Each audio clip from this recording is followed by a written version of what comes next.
ورا هذه بلنتين وقوري سابسان صد هذه نوع عصماتها إيشك ماشي عندك سمية dabeecadda idama taqaanid aniga waan xanaaq badanahay hadda xanaaq badan tahay xaggaasa iga tahay yaro ani ha iga xanaajinin haddaba hal su'aal ku weydiinaa ha isku yareynin haddaba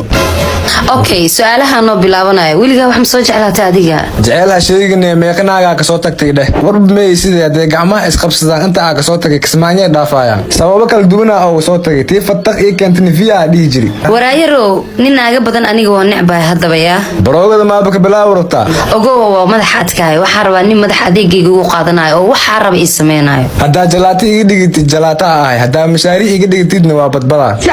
madeeda kala taada dhasha qum kulii hadda teeda iskugu maanta aadiidid waa ku kala taginaa le wariyaa warkaas ka baxay balood ma leedahay waa qaylaamee waa raaxaystaa wali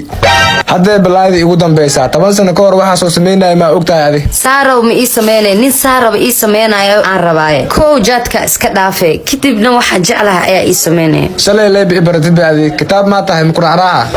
tambalwadeedina ala kaaga fadhiya qaabka iska dhaaf laha ina ay keentid talada ay keentidna de toosweysad waa tuura oo adi hadaba noocan tahay naag noocay ku raaci doonto adi taalaada ka hadloosa anteeda ka hadlooya naagta noocan kugu raacayso noocay waay meeqa madaxade ku soo kala tagni adi hataa kuma aqaan hada filinka dareem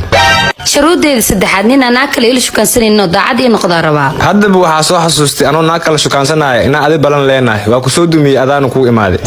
naagtaas noocay ku leeshiis waa bayaabe see igaaga cabsanaysa hadaa aragti waayaawe wiligeena gacan muu qaadin war leen oo nixi war badan hadaa ii keentay adigna waa ku baabaabina